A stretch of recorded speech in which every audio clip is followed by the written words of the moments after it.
Hello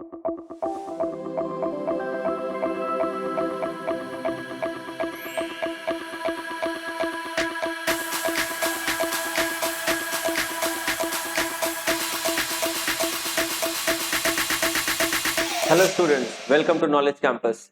आज के अपने इस लेक्चर में हम लोग कस्टम ड्यूटी के एक न्यू टॉपिक को स्टार्ट करेंगे जो कि बहुत ही इंपॉर्टेंट है आपके एग्जाम के लिए। और आज का हमारा टॉपिक है वैल्यूएशन ऑफ एसेसिबल वैल्यू। तो चलिए फटाफट से स्टार्ट करते हैं हमारे आज के नए टॉपिक को, जिसका नाम है वैल्यूएशन। इसकी जो सेक्शन है वो है सेक्शन 15, आप लोग स्क्रीन पे देख सकते हो। और ये जो नोट्स मैंने यहाँ पर आपके लिए स्क्रीन पे लिख रखा है, आपको इसे अपने कॉपी में जरूर से नोट डाउन करना है। तो सबसे पहले समझिए कि वैल्यूएशन चैप्टर किस बारे में है।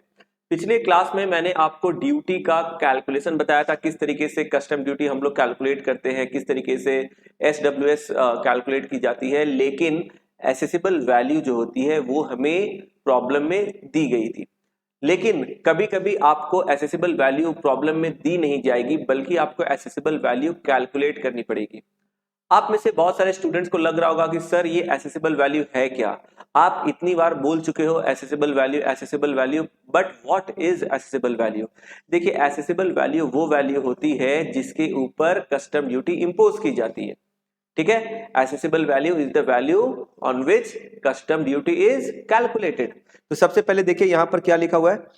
In order to calculate custom duty on imported goods और export goods we need to find out the assessable value, that is the value on which the duty shall be calculated. यानी कि ये वो value है जिसके ऊपर duty calculate की जाएगी। कस्टम ड्यूटी का कैलकुलेशन जिस वैल्यू के ऊपर किया जाता है इसे बोलते हैं एसेसिबल वैल्यू। ठीक है, चलिए इसके आगे बढ़ने के पहले मैं आपको कुछ टर्म्स समझाता हूं, आप ध्यान से देखिएगा।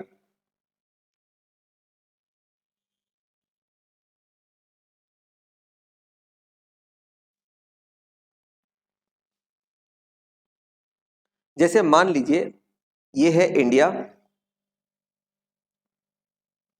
हमारा देश भारत, और यहां पर हम लोग मान लेते हैं कोई दूसरी कंट्री है, फॉर एग्जाम्पल US। ठीक है, राइट हैंड साइड में हमारा देश भारत है और लेफ्ट हैंड साइड में अमेरिका US। अब हम लोग इंपोर्ट करते हैं। ठीक है, तो देखिए इंपोर्ट किस तरीके से होती है। इंडिया में एक पोर्ट है, इसे बोलते हैं कस्टम पोर्ट, है ना। कस्टम स्टेशन कई तरह के होते हैं, कस्टम पोर्ट, कस्टम एयरपोर्ट या लैंड कस्टम स्टेशन।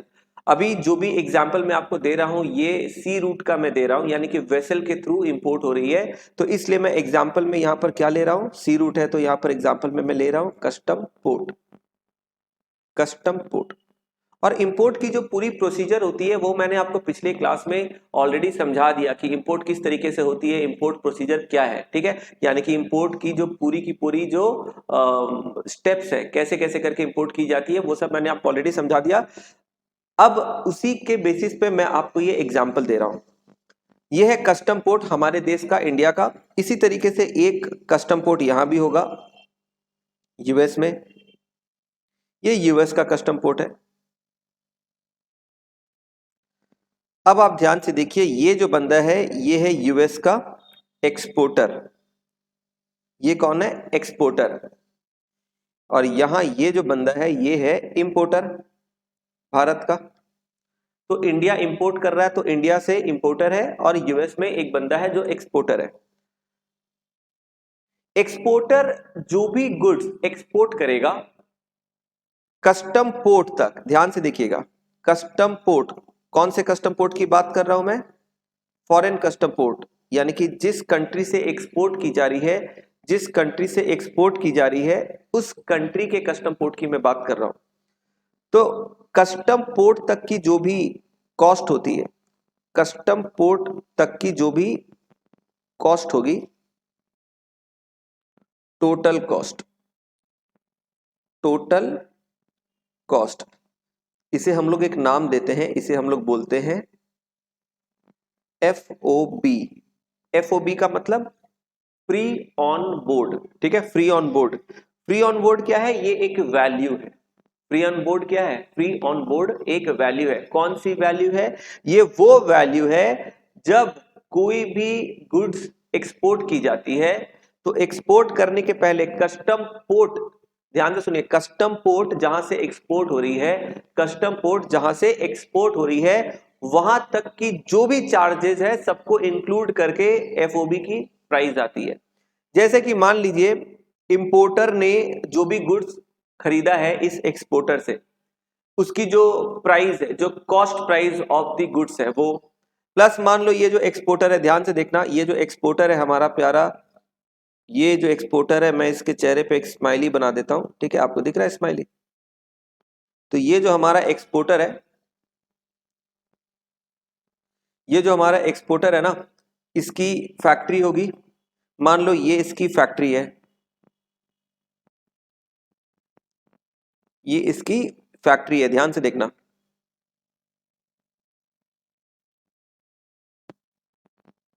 यहां से धुआं निकल रहा है।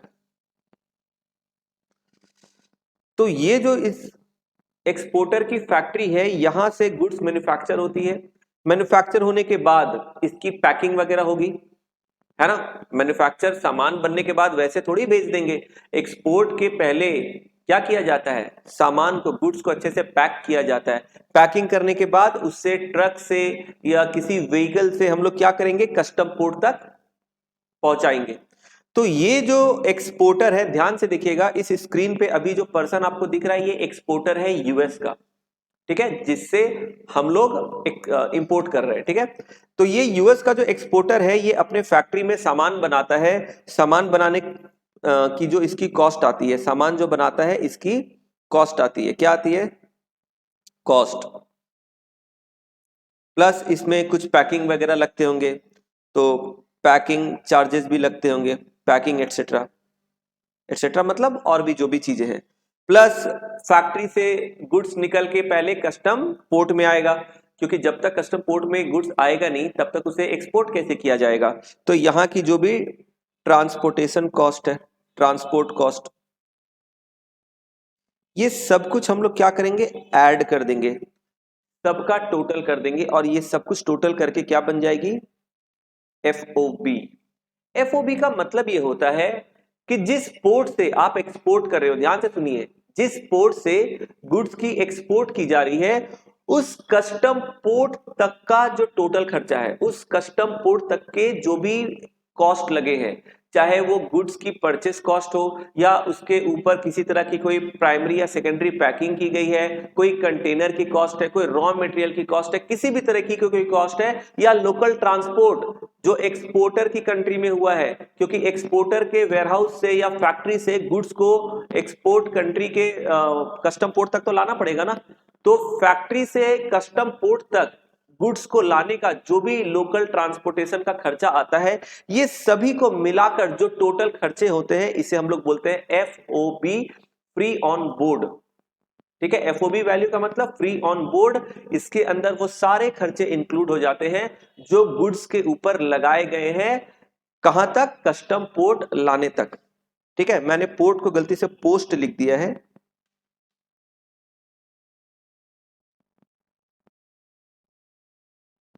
ठीक है।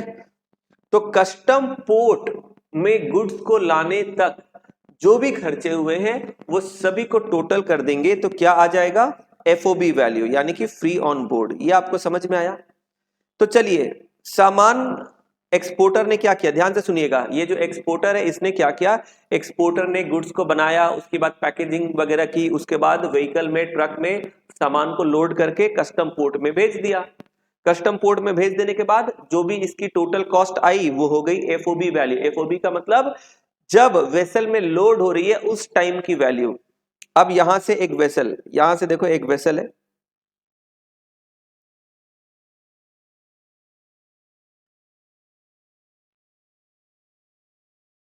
ये एक वेसल है, ठीक है।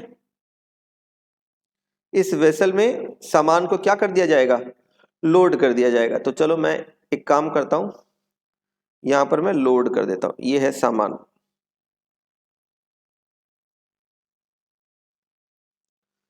तो इस वेसल में कस्टम पोर्ट से सामान को लोड कर दिया गया, ठीक है। तो जब कस्टम पोर्ट से गुड्स को लोड कर दिया जाता है वेसल में, उस टाइम की जो वैल्यू होती है उसको बोलते हैं एफओबी वैल्यू। उस टाइम की जो वैल्यू होती है उसको क्या बोलते हैं? FOB value. यानी कि गुड्स को कस्टम पोर्ट तक लाने के सारे खर्चों को मिलाकर, गुड्स को कस्टम पोर्ट तक लाने के सारे खर्चों को मिलाकर, सभी कॉस्ट को मिलाकर जो टोटल कॉस्ट आती है, इसे हम लोग बोलते हैं एफओबी। समझ में आया? यानी कि गुड्स को वेसल में लोड करने के पहले तक का कॉस्ट, गुड्स को वेसल में लोड करने के पहले तक के सारे खर्चे, इसको बोलते हैं free on board. I hope आपको क्लियर हो गया होगा, है ना? I have had enough of the discussion. अब मैं क्या करूंगा, डायग्राम में आगे बढ़ूंगा। चलिए, तो गुड्स की लोडिंग तो हो गई। अब ये वेसल कहां जाएगी? अब ये वेसल जाएगी भारत की तरफ और भारत के पोर्ट में आएगी। और ये है हमारा भारत का कस्टम पोर्ट, ये हमारा इंडिया का कस्टम पोर्ट है। ये वेसल यहां पर आएगी,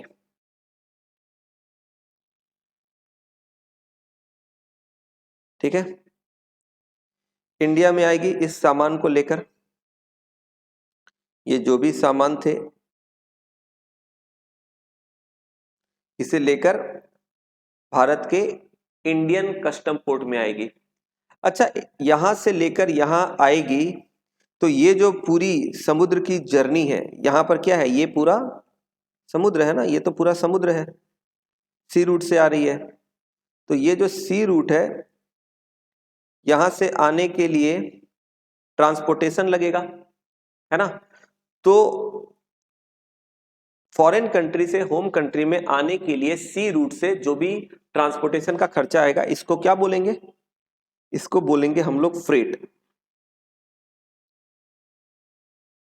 फ्रेट का मतलब, फ्रेट का मतलब जो वेसल, वेसल की जो ट्रांसपोर्टेशन कॉस्ट है, जो सी वोएज है, सी वोएज की जो ट्रांसपोर्टेशन कॉस्ट है, समुद्र से सामान आएगा तो उसके तो खर्चे लगेंगे, प्लस इंश्योरेंस भी कराना पड़ेगा, है ना?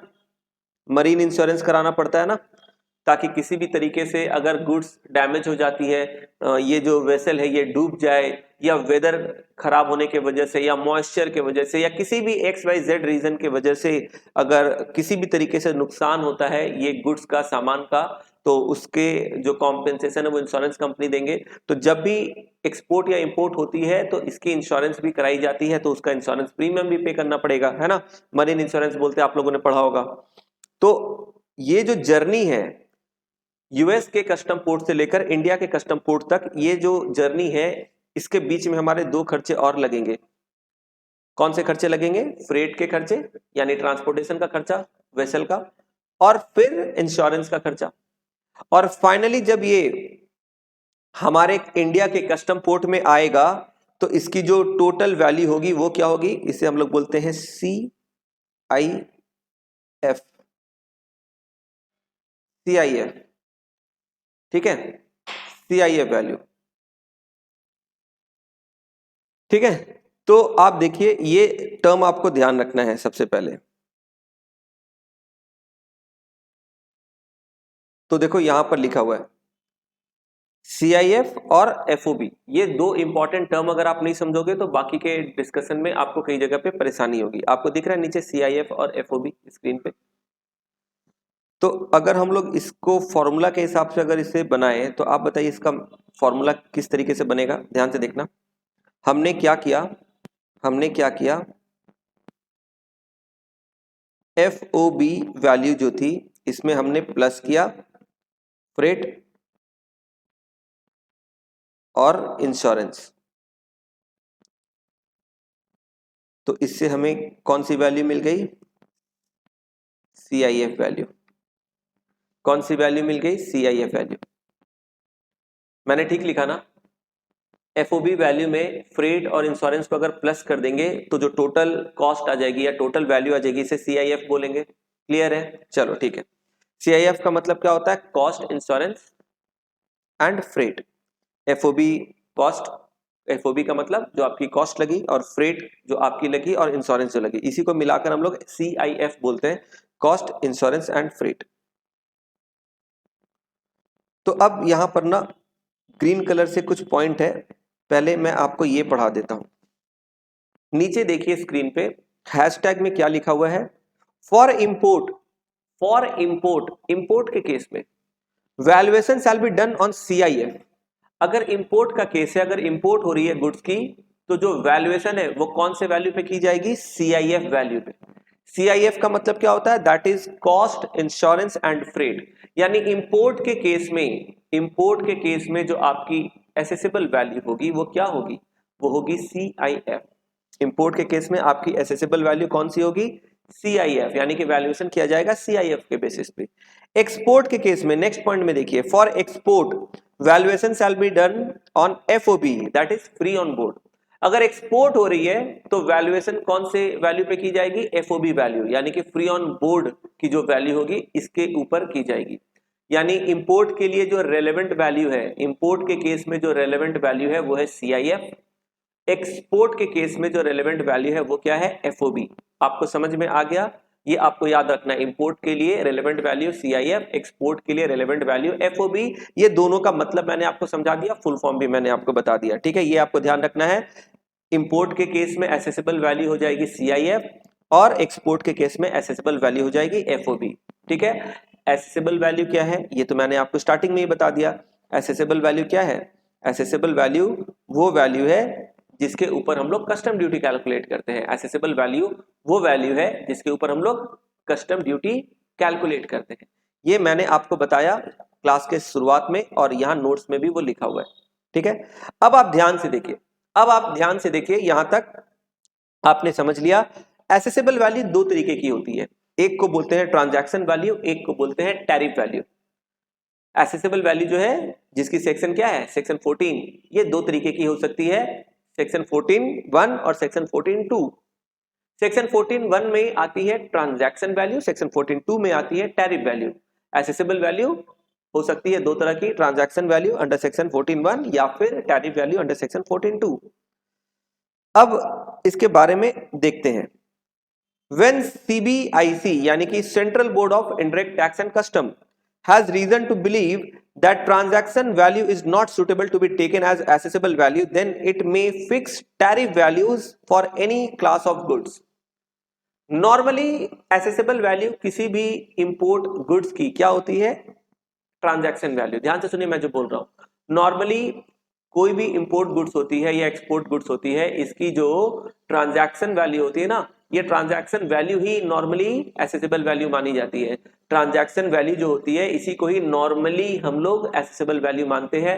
लेकिन लेकिन लेकिन लेकिन अगर central board of indirect tax and custom को लगता है कि ट्रांजैक्शन वैल्यू को एसेसिबल वैल्यू नहीं मानना चाहिए, ये ठीक नहीं है, अप्रोप्रिएट नहीं है, इन दैट केस वो क्या कर सकती है, CBIC जो है वो टैरिफ वैल्यू को डिटरमाइन कर सकती है, वो टैरिफ वैल्यू को फिक्स कर सकती है।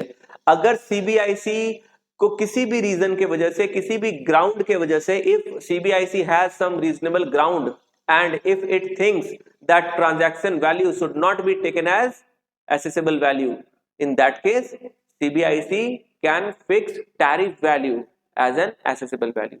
यानी कि नॉर्मली तो हम लोग ट्रांजैक्शन वैल्यू को ही एसेसिबल वैल्यू मानते हैं, लेकिन कभी कभी अगर CBIC को लगता है कि ट्रांजैक्शन वैल्यू को एसेसिबल वैल्यू में कंसीडर करना ठीक नहीं है, because of whatever reason, CBIC के पास अगर ऐसे कोई वैलिड ग्राउंड्स होते हैं, तो ऐसे में फिर CBIC क्या करती है, टैरिफ वैल्यू को एसेसिबल वैल्यू बना देती है।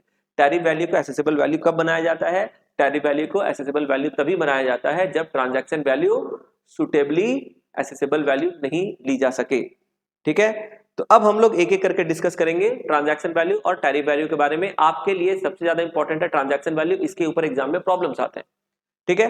तो ट्रांजैक्शन वैल्यू अंडर सेक्शन 14(1) जो अभी हमने ऊपर पढ़ा, अब उसके बारे में थोड़ा जान लेते हैं। तो ट्रांजैक्शन वैल्यू क्या है, ध्यान से देखो, इन केस ऑफ इंपोर्ट, ठीक है, ये आपको नोट भी करते रहना है साथ साथ में अपने कॉपी में, और ध्यान से सुनना भी है। Transaction value means the price actually paid और payable for the goods imported into India at the time and place of importation। यानी इंपोर्टेशन के टाइम पे और इंपोर्टेशन के प्लेस, इंपोर्टेशन का प्लेस ऑफ इंपोर्टेशन मतलब हो गया कस्टम पोर्ट, कस्टम एयरपोर्ट या लैंड कस्टम स्टेशन। यानी कि जो कस्टम स्टेशन होते हैं ना, कस्टम स्टेशन को ही प्लेस ऑफ इंपोर्टेशन बोला जाता है। तो जिस समय इंपोर्ट की जा रही है उस समय और कस्टम स्टेशन में जिस समय इंपोर्ट हो रही है और जिस जगह पे इंपोर्ट हो रही है, यानी कस्टम स्टेशन में और जिस टाइम पे इंपोर्ट हो रही है उस समय और उस जगह पे जो भी प्राइस पेड या पेबल है किसके लिए, जो गुड्स इंपोर्ट हुई है, इसी को बोलते हैं हम लोग ट्रांजैक्शन वैल्यू। तो ट्रांजैक्शन वैल्यू क्या है? Transaction value is the price actually paid और पेबल। जो भी गुड्स आपने इंपोर्ट किया है इसके लिए जो भी प्राइस आपने पे किया या फिर आपको पे करना है, प्राइस पेड और पेबल, यानी जो प्राइस आपने पे किया या आपको पे करना है, ऐसे प्राइस को हम लोग क्या बोलते हैं? Transaction value. तो in case of import, import के केस में ट्रांजैक्शन वैल्यू क्या होगी? In case of import transaction value means the price actually paid और payable for the goods imported into India at the time and place of importation. Simple. In case of export, अब export के case में क्या होगा? ठीक इसी का opposite.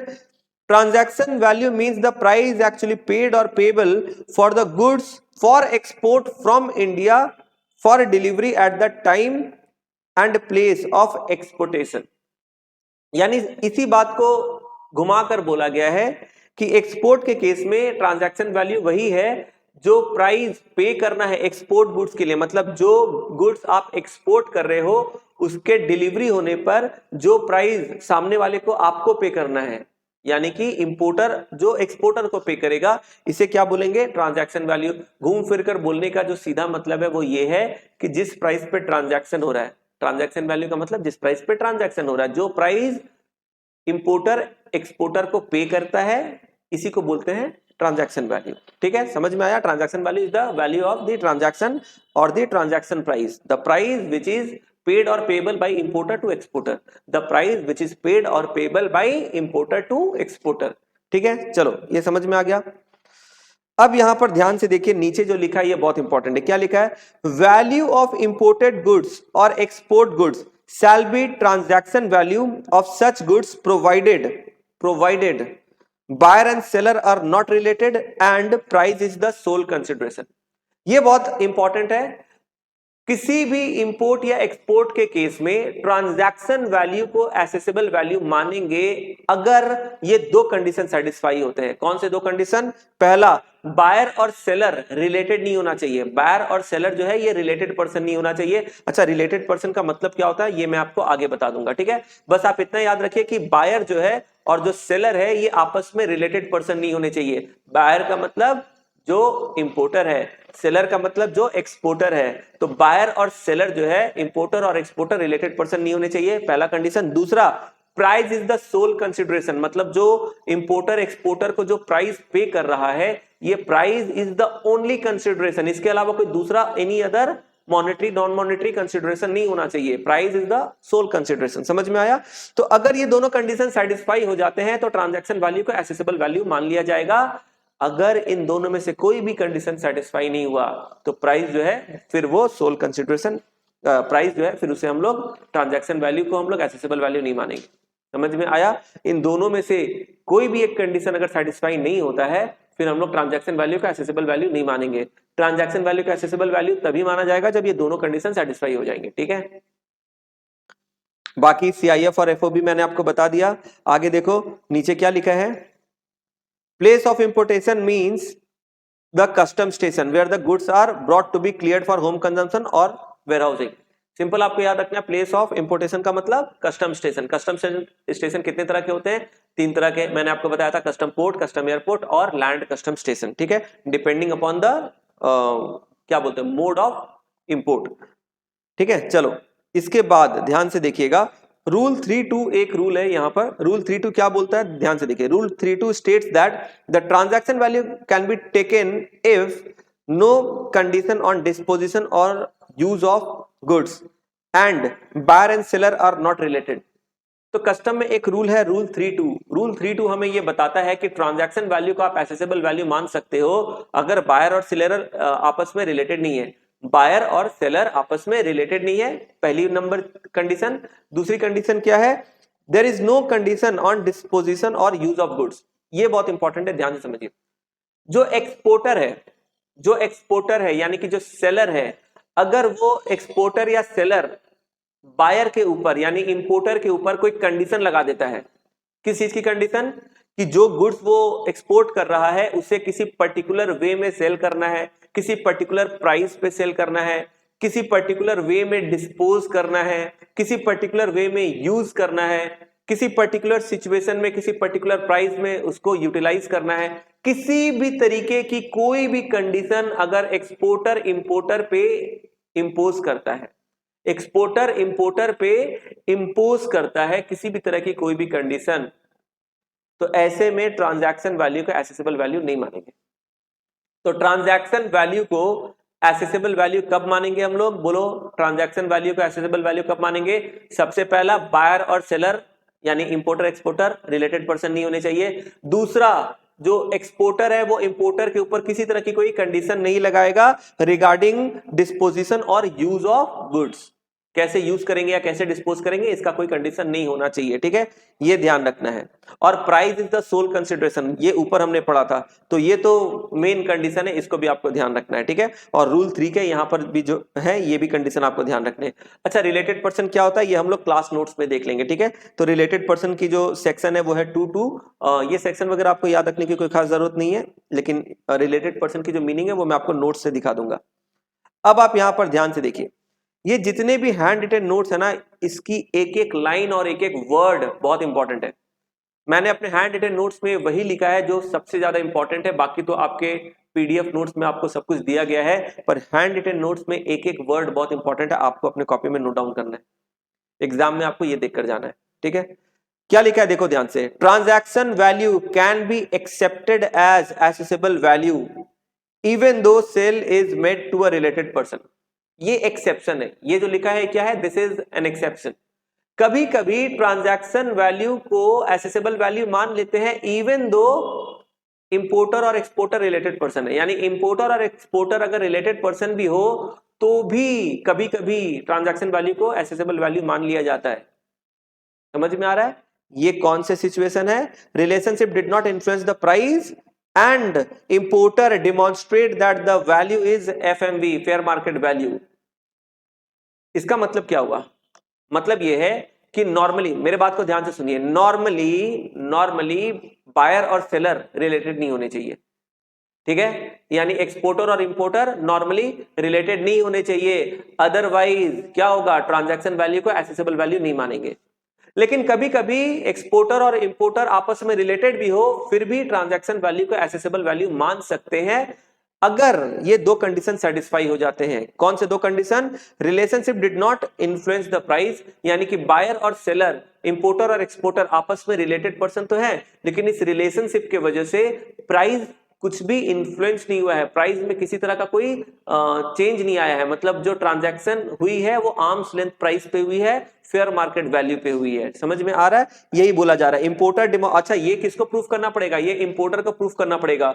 Importer जो है ना, जो गुड्स को इंपोर्ट कर रहा है उससे ये डिमॉन्स्ट्रेट करना पड़ेगा, प्रूफ करना पड़ेगा, किसको? पीओ को, प्रॉपर ऑफिसर को। तो इंपोर्टर प्रॉपर ऑफिसर को ये प्रूफ करेगा कि जो ट्रांजैक्शन हुई है वो फेयर मार्केट वैल्यू पे हुई है और रिलेशनशिप के वजह से कोई भी प्राइस में इफेक्ट नहीं पड़ा है, कोई भी इंफ्लुएंस नहीं आया है।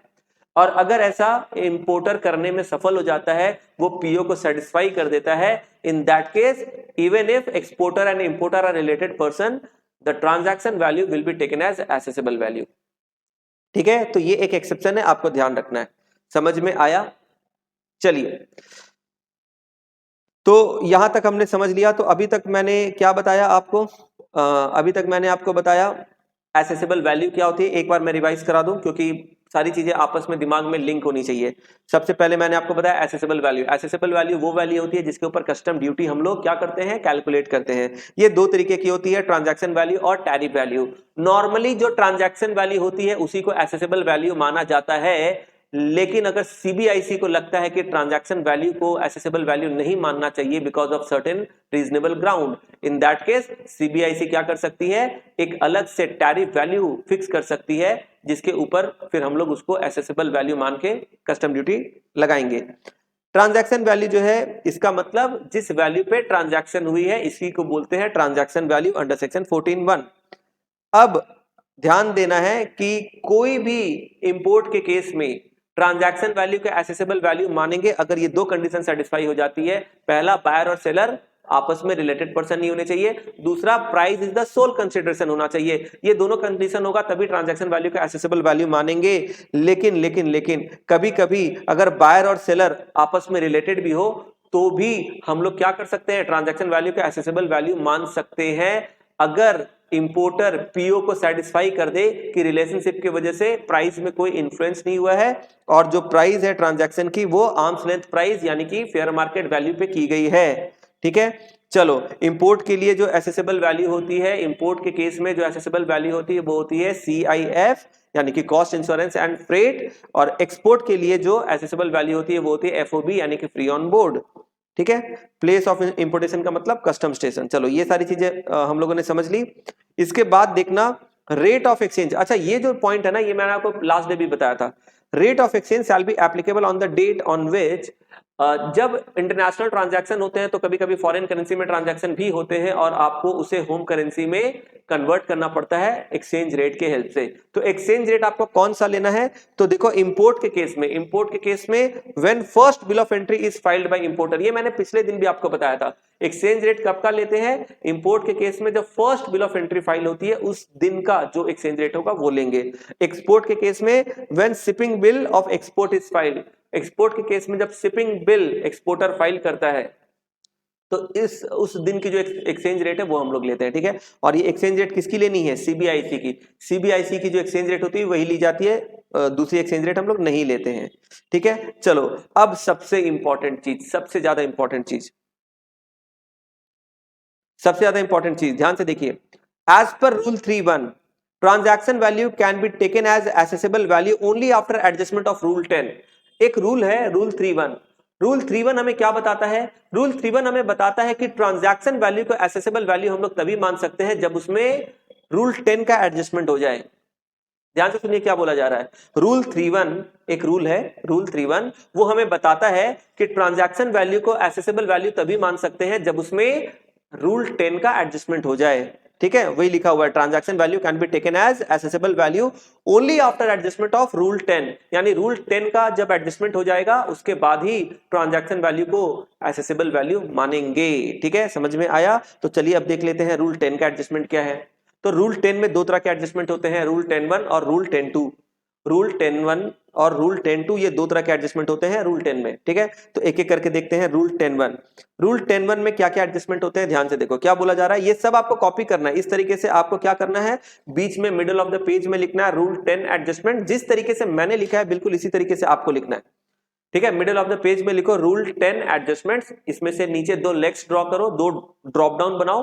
लेफ्ट हैंड साइड में लिखो रूल 10(1), राइट हैंड साइड में लिखो रूल 10(2), और जिस तरीके से मैंने पॉइंटर फॉर्म में लिखा है बिल्कुल इसी तरीके से आपको भी लिखना है।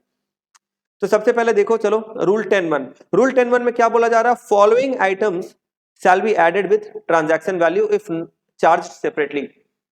नीचे जो पॉइंटर फॉर्म में आइटम दिए गए हैं इन सारे फॉलोइंग आइटम को आपको ऐड कर देना है। किसमें ऐड करना है, ट्रांजैक्शन वैल्यू में। ठीक है, रूल 10(1) बोलता है कि नीचे दिए गए सारे आइटम को आपको ट्रांजैक्शन वैल्यू में ऐड कर देना है इफ चार्ज्ड सेपरेटली, अगर इन सारी चीजों को अलग से सेपरेटली चार्ज किया गया है, इनके पैसे अलग से सेपरेटली लिए गए हैं, तो इन सारे आइटम को क्या करना है, ट्रांजैक्शन वैल्यू में ऐड कर देना है। अगर ये सारी चीजें ऑलरेडी एडेड है तब आपको कुछ करने की जरूरत नहीं है। अगर ये सारी जो चीजें हैं इनके पैसे ऑलरेडी एडेड है, ट्रांजैक्शन वैल्यू में ऑलरेडी इंक्लूडेड है, in that case you don't have to do anything. You have to add it to the transaction value only when it is not included in transaction value, it has been charged separately. समझ में आया। ये सारी चीजें अगर separately charge हुई है, अलग से चार्ज हुई है, ट्रांजैक्शन वैल्यू के अंदर इंक्लूडेड नहीं है, तब आपको इसको ऐड करके इंक्लूड करना है। और अगर ये सारी चीजें ऑलरेडी इंक्लूडेड है तब आपको फिर से दोबारा ऐड करने की जरूरत नहीं है। तो यही बोला गया है, following items shall be added with transaction value if charged separately. ये चीज ध्यान दीजिएगा, क्या क्या चीजें ऐड करनी है। किसी भी तरीके का कोई कमीशन या ब्रोकरेज अगर है उसे आपको ऐड कर देना है, except buying commission. Buying commission अगर क्वेश्चन में बोला जाएगा वो आपको ऐड नहीं करना। बाइंग कमीशन के अलावा कोई भी कमीशन या ब्रोकरेज होगा आप उसको ट्रांजैक्शन वैल्यू से ऐड कर दो। इसी तरीके से पैकिंग एंड कंटेनर चार्जेस अगर कुछ है क्वेश्चन में दिया हुआ वो भी आपको ऐड करना है। वैल्यू ऑफ एनी गुड्स और services provided by importer free of cost और at a concessional rate. Importer कभी कभी क्या करता ना, एक्सपोर्टर को कुछ गुड्स प्रोवाइड करता है या कोई सर्विस प्रोवाइड करता है फ्री ऑफ कॉस्ट या फिर डिस्काउंटेड प्राइस पे। तो अगर ऐसी कोई भी गुड्स या सर्विस इंपोर्टर ने एक्सपोर्टर को प्रोवाइड की है या तो फ्री में या तो डिस्काउंटेड रेट में, उसकी वैल्यू को आप क्या करो, उसकी वैल्यू को आप ट्रांजैक्शन वैल्यू में ऐड कर दो। समझ में आया? ये सारी चीजें क्वेश्चन में बताई जाएंगी तभी आपको ऐड करना है, ठीक है। तो वैल्यू ऑफ एनी गुड्स और service provided by importer to exporter either free of cost और एट अ कंसेशनल रेट। जैसे कि कोई रॉ मटेरियल या कोई पार्ट्स, कोई tools, dies, moulds, design, anything, कोई भी तरह की ये सारी चीजें अगर इंपोर्टर ने एक्सपोर्टर को फ्री में या डिस्काउंटेड प्राइस पे प्रोवाइड की है तो उसकी वैल्यू को आप ट्रांजैक्शन वैल्यू में ऐड कर दो। इसके अलावा और क्या क्या करेंगे, रॉयल्टी या लाइसेंस फीस अगर कोई पे की गई है तो उसे भी हम लोग ऐड कर देंगे। Royalty and licence fees with respect to imported goods. Imported goods के लिए, जो गुड्स इंपोर्ट हो रही है उसके लिए किसी भी तरह की कोई रॉयल्टी या लाइसेंस फीस अगर पे की गई है उसे भी ऐड कर दो। Value of any sale proceeds on resale और डिस्पोजल और use of such goods accrue to seller. इसको आप ध्यान से समझो। कभी कभी एक्सपोर्टर है, सपोज ध्यान से समझो, एक्सपोर्टर अगर कोई कंडीशन लगा देता है इंपोर्टर के ऊपर। एक्सपोर्टर जो है ना, जो गुड्स को एक्सपोर्ट कर रहा है वो इंपोर्टर के ऊपर कंडीशन लगा देता है। क्या कंडीशन लगा देता है कि देखो आप जो भी सामान बेचोगे ना उसका 10% या 20% आपको मेरे को देना पड़ेगा। जो भी आपकी सेलिंग प्राइस होगी उसका 10 या 20% आपको मेरे को देना पड़ेगा। मान लो इस तरीके की कोई सिचुएशन है, ठीक है। आप गुड्स को इंपोर्ट कर रहे हो फॉरेन कंट्री से और एक्सपोर्टर ने ये कंडीशन लगा दिया कि आपके सेल प्रोसीड का 10% या 20% आपको एक्सपोर्टर को देना है।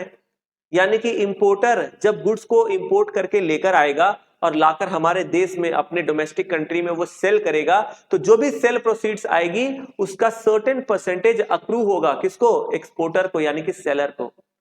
यानी कि सेल प्रोसीड्स का कुछ भाग आपको एक्सपोर्टर को देना पड़ेगा। अगर ऐसा कुछ भी टर्म्स एंड कंडीशन अगर इंपोर्टर और एक्सपोर्टर के बीच में ऐसा कोई भी टर्म्स एंड कंडीशन अगर फाइनल हुआ है तो उसकी जो वैल्यू है वो भी आप ऐड कर दो। उसकी जो वैल्यू है वो भी ऐड कर दो। क्या बोला है, value of any sale proceeds on resale और डिस्पोजल और use of such goods accrues to seller. ठीक है, ये सब नॉर्मली आपको ग्रेजुएशन लेवल पे एग्जाम में मिलेंगे नहीं, पर क्योंकि ये सेक्शन के अंदर लॉ में दिया गया है तो मैंने यहां पर लिख दिया, आपको भी मैंने समझा दिया। ठीक है, लास्ट पॉइंट क्या है, any payment towards the obligation of seller. Seller मतलब एक्सपोर्टर। अगर एक्सपोर्टर की कोई ऑब्लिगेशन है जो इंपोर्टर पे कर देता है, एक्सपोर्टर की कोई ऑब्लिगेशन जो इंपोर्टर पे कर देता है, जैसे मान लो एक्सपोर्टर है उसको किसी पर्सन को पेमेंट करना था और वो पेमेंट एक्सपोर्टर के बिहाफ में इंपोर्टर कर देता है, तो एक्चुअली में इंपोर्टर अगर एक्सपोर्टर के बिहाफ में पेमेंट करता है इसका मतलब एक्सपोर्टर के ऑब्लिगेशन को इंपोर्टर डिस्चार्ज कर रहा है। ध्यान से सुनना, एक्सपोर्टर के किसी भी ऑब्लिगेशन को अगर इंपोर्टर डिस्चार्ज करता है तो उसकी वैल्यू को भी यहां पर ऐड कर देंगे। Any payment made towards the obligation of seller, seller के ऑब्लिगेशन के लिए आपने कोई भी पेमेंट किया है on behalf of the seller और exporter, it will also be added. ठीक है, तो ये सारी चीजें आपको ऐड करनी पड़ेगी एज पर रूल 10(1). ठीक है, चलो ये तो हो गया रूल 10(1) के हिसाब से ये सारी चीजें आपको ऐड करनी पड़ेगी। अब देखते हैं रूल 10(2) में क्या बोला जा रहा है। तो रूल 10(2) में क्या बोला जा रहा है, ध्यान से देखिए राइट हैंड साइड में, ट्रांजैक्शन वैल्यू शैल इंक्लूड, यानी कि जो ट्रांजैक्शन वैल्यू है उसमें इंक्लूड होनी चाहिए ये सारी चीजें जो नीचे बताया जा रहा है। ट्रांजैक्शन वैल्यू में ये सारी चीजें जो नीचे बताई गई है ये सारी चीजें इंक्लूड होनी चाहिए। ट्रांजैक्शन वैल्यू शैल इंक्लूड, इसका मतलब अगर इंक्लूड नहीं है तो आप इंक्लूड कर दो, और अगर ऑलरेडी इंक्लूडेड है तो कोई कुछ करने की जरूरत नहीं है ना। तो इंक्लूड होने का मतलब है कि if it is not included you have to include it, you have to add it, but if it is already included then you don't have to do anything, just let it be like that. समझ में आया? तो transaction value shall include क्या क्या, freight, loading, unloading and handling charges. तो transaction value के अंदर ये सारी चीजें इंक्लूड होनी चाहिए, freight, loading, unloading, handling charges, ये सारी चीजें ट्रांजैक्शन वैल्यू के अंदर इंक्लूड होनी चाहिए। नहीं है तो इंक्लूड कर दो, ठीक है। अच्छा, कैसे इंक्लूड करेंगे? इफ अमाउंट इज नोन, अगर आपको एक्चुअल अमाउंट पता है तो जो भी एक्चुअल अमाउंट है वो इंक्लूड कर दो, ठीक है। अगर एक्चुअल अमाउंट आपको नहीं पता तो जो एफओबी वैल्यू है, फ्री ऑन बोर्ड जो वैल्यू है, उसका 20% आप क्या करो, उसको इंक्लूड कर दो। तो ट्रांजैक्शन वैल्यू के अंदर एफओबी का 20% इंक्लूड कर दो, मतलब ऐड कर दो। और अगर एक्चुअल वैल्यू मालूम है तो एक्चुअल वैल्यू ऐड कर दो। मतलब समझ में आया? अगर एक्चुअल वैल्यू पता है तो एक्चुअल वैल्यू ऐड करो, अगर एक्चुअल वैल्यू नहीं पता तो एफओबी का 20% ऐड करो, मतलब इंक्लूड करो। एक चीज आपको ध्यान रखना है, अगर एयरक्राफ्ट के थ्रू इंपोर्ट हो रहा है, एयरक्राफ्ट के थ्रू, तो जो मैक्सिमम लिमिट है ना वो अप टू 20% है।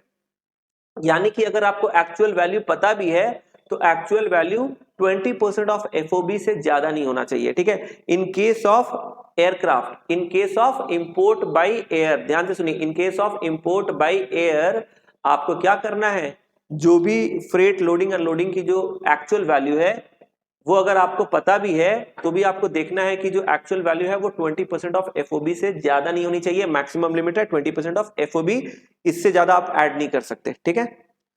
इसी तरीके से आगे कॉस्ट ऑफ इंश्योरेंस को भी आपको इंक्लूड करना है, यानी कि ऐड करना है।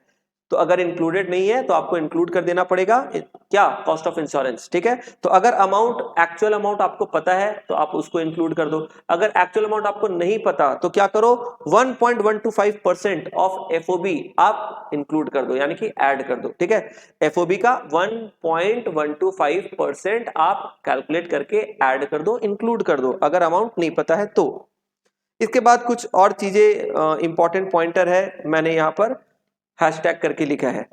Cost of transshipment shall be excluded, cost of transshipment shall be excluded. Transshipment का मतलब क्या होता है, कभी कभी एक शिप से सामान को दूसरे शिप में ट्रांसफर किया जाता है, इसको बोलते हैं ट्रांसशिपमेंट। क्या बोलते हैं हम लोग? ट्रांसशिपमेंट, ठीक है। तो अगर कुछ ट्रांसशिपमेंट हुई है तो उसकी जो कॉस्ट है उसको नहीं लेंगे। जैसे कि मैं आपको एग्जांपल देता हूं, हालांकि ये सारी चीजें फिलहाल आपके एग्जाम पॉइंट ऑफ व्यू से उतना रिलेवेंट नहीं है, फिर भी आप जान के रखो। जैसे मान लो ये है इंडिया, ठीक है। मैं एकदम सिंपल सा स्ट्रेट लाइन ऐसे वॉल की तरह बना दे रहा हूं, ठीक है। मेरे मैप में मत जाइएगा, जस्ट आपको समझाना है इसलिए मैं बता रहा हूं। ये इंडिया है, मान लो इंडिया में यहां पर है मुंबई पोर्ट, ये क्या है, मुंबई पोर्ट। और यहां पर है मान लो चेन्नई पोर्ट,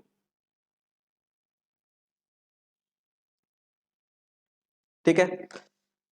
एक इंपोर्टर है और वो चेन्नई पोर्ट में गुड्स इंपोर्ट करना चाहता है, कहां से? यूएस से। और ये है यूएस, ये है यूएस। तो यूएस से एक शिप आता है, ध्यान से देखना, यूएस से एक वेसल आता है, एक वेसल आता है यूएस से। किधर? यूएस से एक वेसल आता है इंडिया के अंदर मुंबई पोर्ट में, इंडिया के अंदर आता है मुंबई पोर्ट में, ध्यान से देखना। यूएस से एक शिप आता है, वेसल आता है मुंबई पोर्ट में, और ये यहां से सामान लेकर आता है, यहां से ये सामान लेकर आता है और इसे क्या करता है, अनलोड कर देता है मुंबई पोर्ट में। लेकिन ये जो इंपोर्टर है, मान लो मिस्टर एक्स, ये जो इंपोर्टर है मिस्टर एक्स, इसे तो सामान चाहिए चेन्नई पोर्ट में।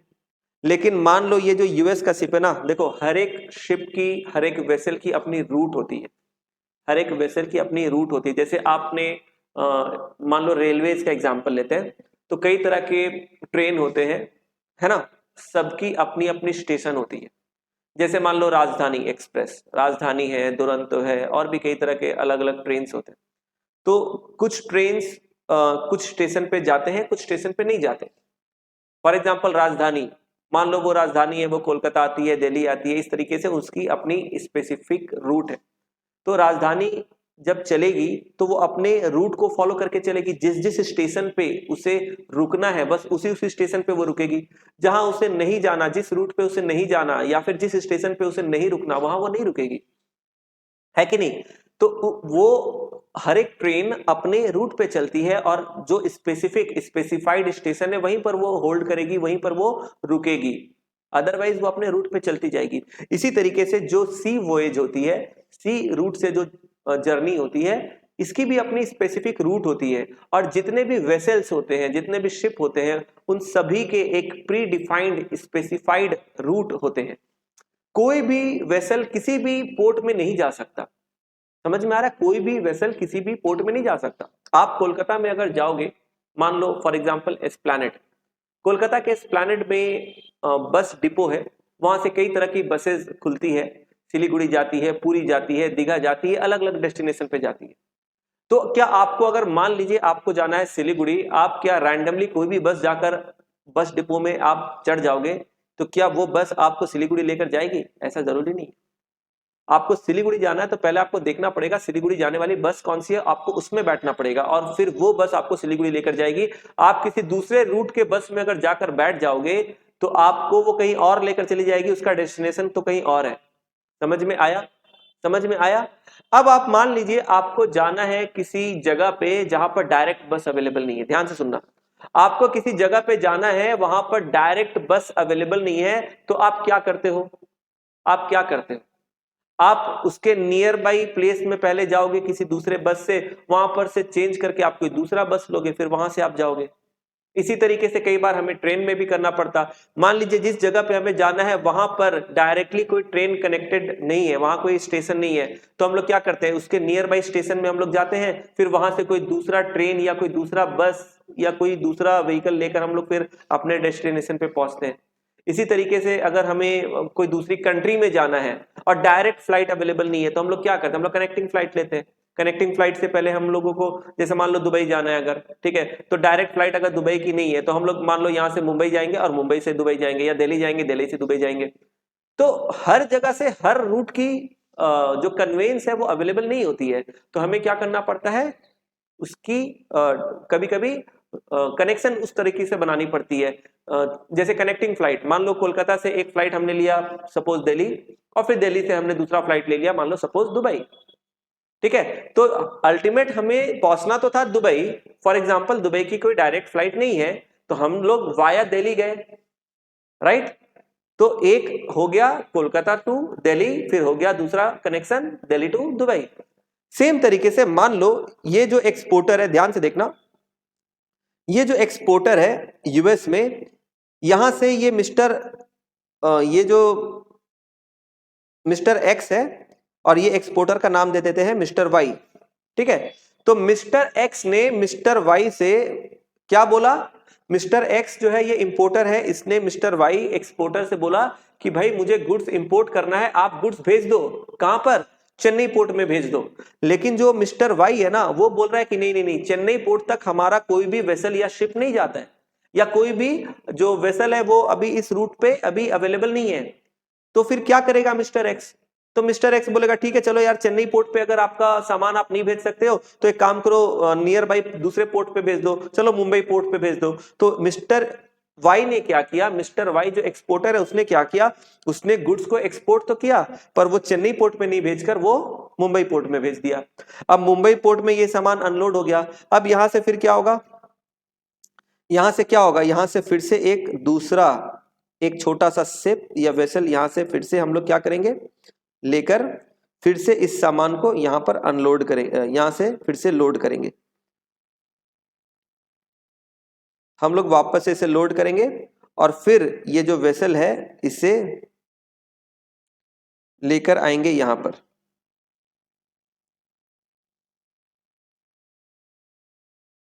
और यहां पर फिर ये जो सामान है इसकी क्या होगी, इसकी अनलोडिंग होगी। समझ में आया आपको?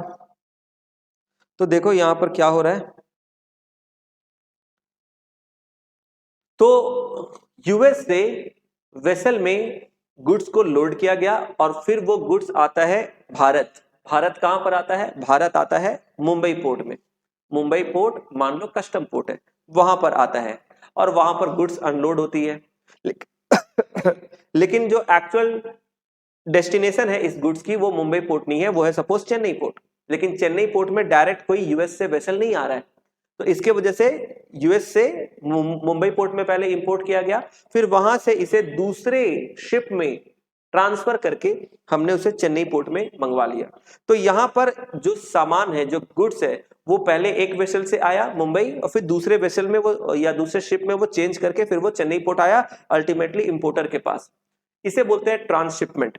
तो एक वेसल से माल को, गुड्स को अनलोड करके दूसरे वेसल में लोड करना, यानी कि जो वेसल है वो चेंज हो गई, कन्वेंस जब चेंज हो जाती है इसको क्या बोलते हैं? ट्रांसशिपमेंट। क्या बोलते हैं? ट्रांसशिपमेंट। समझ में आया? तो ये जो ट्रांसशिपमेंट है, ये प्रोसेस जो है इसी को बोलते हैं ट्रांसशिपमेंट। This is transshipment.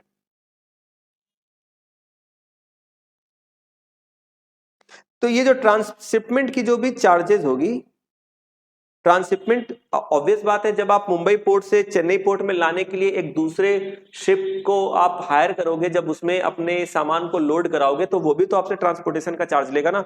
तो यहां से मुंबई पोर्ट से ये जो शिप आ रही है, यहां से लेकर चेन्नई पोर्ट तक की जो ट्रांसपोर्टेशन कॉस्ट है, इसे वो बोलते हैं ट्रांसशिपमेंट। तो ये ट्रांसशिपमेंट की जो कॉस्ट होगी ये हम लोग एक्सक्लूड करेंगे। समझ में आया? समझ में आया? ट्रांसशिपमेंट की जो कॉस्ट होगी, मतलब जो सेकंड वाले कन्वेंस में, सेकंड वाले वेसल में जो गुड्स को वापस से लोड करके लाया जा रहा है, इसे हम लोग एक्सक्लूड कर देंगे। ठीक है? Cost of transshipment shall be excluded. ध्यान रखिएगा, इसे एक्सक्लूड करना है। अगर इंक्लूडेड है तो एक्सक्लूड करेंगे, और अगर ऑलरेडी एक्सक्लूडेड है तो कुछ भी नहीं करेंगे। Cost of transport that is freight includes ship demurrage charges, lighterage और बार्ज चार्जेस। डेमोरेज चार्जेस का मतलब होता है जो वेटिंग चार्जेस होती है। ठीक है? तो अगर शिप काफी देर तक पोर्ट में खड़ा रहती है, मतलब काफी देर तक अगर वो उसने उस पोर्ट को ऑक्यूपाई करके रखा है, तो एक तरीके से ऑक्यूपेंसी चार्जेस। जैसे देखो, जो रेलवे होती है ना, रेलवे में जितने भी ये होते हैं, क्या बोलते हैं, प्लेटफॉर्म्स होते हैं, प्लेटफॉर्म नंबर 2, 5, 10 ऐसे करके होता है ना, अलग अलग प्लेटफॉर्म। तो किसी भी प्लेटफॉर्म पे अगर ज्यादा देर तक ट्रेन अगर रुकी हुई है, तो इसका मतलब वो प्लेटफॉर्म क्या है? ऑक्यूपाइड है। अब हर एक स्टेशन में लिमिटेड प्लेटफॉर्म्स होते हैं, 4, 5, 10। तो हमेशा क्या होना चाहिए? ज्यादा से ज्यादा जो प्लेटफॉर्म्स है वो ऑक्यूपाइड नहीं होने चाहिए। अगर ज्यादा प्लेटफॉर्म ऑक्यूपाइड रहेंगे तब तो फिर स्टेशन के लिए, स्टेशन मास्टर के लिए गड़बड़ी हो जाएगी, है ना? तो ट्रेन आते रहने चाहिए और फटाफट से अपने टाइम पे निकलती रहनी चाहिए, ताकि ज्यादा प्लेटफॉर्म, अननेसेसरी प्लेटफॉर्म ऑक्यूपाई ना रहे। इसी तरीके से कस्टम पोर्ट जो होते हैं ना, उसमें भी वेसल या शिप के आने के लिए कई सारे ऐसे बर्थ जैसे बने होते हैं, प्लेसेस होती है, तो वो अननेसेसरी ऑक्यूपाई नहीं होना चाहिए। तो कोई भी वेसल आया, फटाफट से एक पर्टिकुलर टाइम के अंदर उसे गुड्स को अनलोड करना है, उसके बाद उसे वहां से चला जाना है।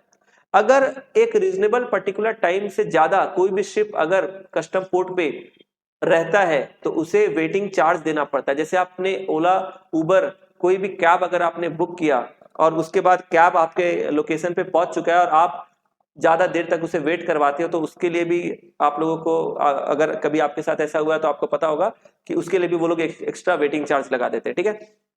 तो इसी तरीके से शिप भी अगर ज्यादा देर तक पोर्ट में है तो उसके लिए एक वेटिंग चार्ज लग जाती है, जिसको डेमोरेज चार्जेस बोलते हैं। लाइटरेज और बार्ज, लाइटरेज और बार्ज का मतलब जो स्मॉल बोट्स होते हैं। कभी कभी क्या होती है ना कि कोई बहुत बड़ी विशाल वेसल है या शिप है, और इतनी विशाल है कि वो पर्टिकुलर पोर्ट पे आ नहीं पा रही है, तो वो क्या होता है ना कि जो कस्टम पोर्ट होते हैं उससे थोड़े दूर पे ही वो रुक जाती है, और वहां से छोटे छोटे स्मॉल स्मॉल बोट्स के हेल्प से सामान को अनलोड करा के फिर पोर्ट में लाया जाता है।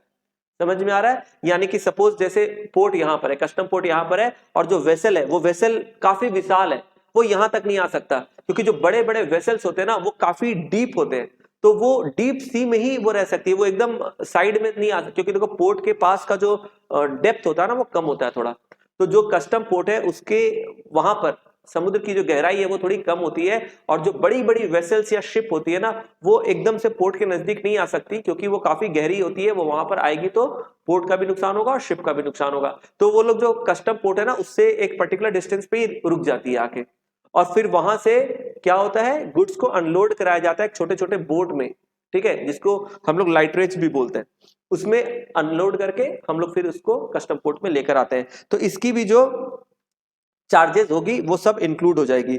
तो कोई भी शिप डेमोरेज चार्जेस, ध्यान से रखिए, शिप डेमोरेज चार्जेस या फिर लाइटरेज या बार्ज, इसको लाइटरेज या बार्ज बोलते हैं, इसकी जो चार्जेस होगी वो सब इंक्लूड होगी। ये सब क्या होगी? इंक्लूड होगी। Demurrage charges charge by port shall not be included in assessable value. अच्छा, शिप डेमोरेज चार्जेस अगर क्वेश्चन में बोलेगा तब तो इंक्लूड करेंगे, लेकिन demurrage charges charge by port अगर बोलेगा तो फिर उसे इंक्लूड नहीं करेंगे। ये चीज ध्यान रखना है आपको, ठीक है। तो ये सारे छोटे छोटे पॉइंट्स है, ये सारे छोटे छोटे कॉन्सेप्ट्स हैं, ये आपको ध्यान रखने हैं। तो आपको समझ में आ गया, इन्हीं को हम लोग बोलते हैं रूल 10 का एडजस्टमेंट। कुछ है रूल 10 एडजस्टमेंट अंडर सेक्शन 10(1) और कुछ है रूल 10 एडजस्टमेंट अंडर सेक्शन 10(2). ठीक है, चलिए ये सारी चीजें हम लोगों ने समझ ली। अब हम लोग क्या करते हैं, प्रॉब्लम को देखते हैं। ठीक है, अब हम लोग देखते हैं प्रॉब्लम।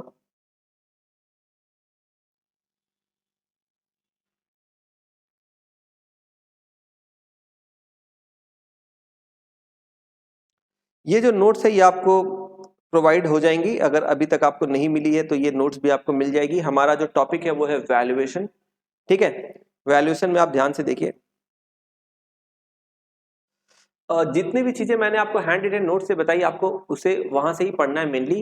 नोट्स में और भी ज्यादा डिटेल में दी गई है, तो अगर आपके पास समय है आप इसे आराम से एक बार नॉर्मली सिंपली गो थ्रू कर सकते हो अपने अंडरस्टैंडिंग के लिए। मेन फोकस आपको करना है जो हैंड रिटन नोट्स मैंने आपको दिया है।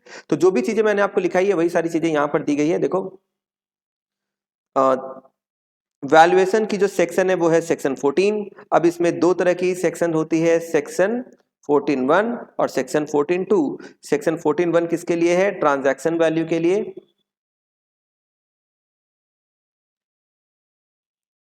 सेक्शन 14(1) ट्रांजैक्शन वैल्यू के लिए और सेक्शन 14(2) टैरिफ वैल्यू के लिए। ठीक है, वैल्यूएशन समझ में आया? तो दो तरह की जो वैल्यूएशन है वो होती है transaction value, tariff value. Transaction value 14(1), tariff value 14(2).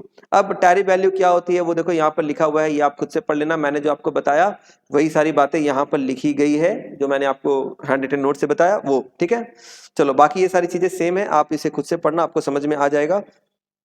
Value of imported goods क्या होती है, वैल्यू ऑफ एक्सपोर्ट गुड्स क्या होती है, प्लेस ऑफ इंपोर्टेशन क्या होता है, इसके ऊपर कभी कभी ऑब्जेक्टिव क्वेश्चंस वगैरह भी आते हैं, तो आप इसको ध्यान रखना। सबसे इंपॉर्टेंट चीज ये आपको ध्यान रखनी है जो यहां पर स्ट्रेस करके दिया गया है, ये इंपॉर्टेंट है, इसको आपको ध्यान रखना है। क्या है ये? इन केस ऑफ इंपोर्ट और इन केस ऑफ एक्सपोर्ट। इंपोर्ट के केस में ध्यान से देखिए, इंपोर्ट के केस में valuation shall be done on CIF, valuation shall be done on FOB in case of export. ये सारी चीजें मैंने आपको ऑलरेडी हैंड रिटन नोट्स में बता दी है, लेकिन फिर भी मैं यहाँ पर मार्क करा दे रहा हूँ। CIF का मतलब कॉस्ट इंश्योरेंस फ्रेट और FOB का मतलब फ्री ऑन बोर्ड। ठीक है, तो जो मैंने आपको लिखाया वही सारी चीजें यहाँ पे लिखी गई है। अब कंडीशन है 14(1) की, ये आप पढ़ लेना, ये सारी चीजें मैंने आपको बता दी है, ये आप पढ़ लेना। इसके बाद ये इंपॉर्टेंट है, ये कभी कभी एग्जाम में आती है, ये क्या है? Exception. Transaction value can be accepted, क्या लिखा है? Transaction value can be accepted even though sale is made to related buyer. तो ये सारी चीजें जो मैंने आपको पढ़ाई वही सारी चीजें यहाँ पर लिखी गई है।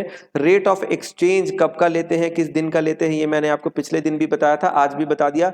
ये इंपॉर्टेंट है, ये आपको ध्यान रखना है। ठीक है, तो चलो ये भी आप देख लेना खुद से, मैंने आपको ऑलरेडी करा दिया, आप बाकी रीड कर लेना। ठीक है, अच्छा ये कभी कभी पूछ लिया जाता है high sea sales, high sea sales या हाई सी ट्रांजैक्शंस, बहुत ज्यादा इंपॉर्टेंट नहीं है, शॉर्ट नोट में या ऑब्जेक्टिव में कभी कभी आ सकते हैं, ऑब्जेक्टिव या फिर शॉर्ट नोट में कभी कभी पूछ लेते हैं, तो आप इसको पढ़ लेना खुद से।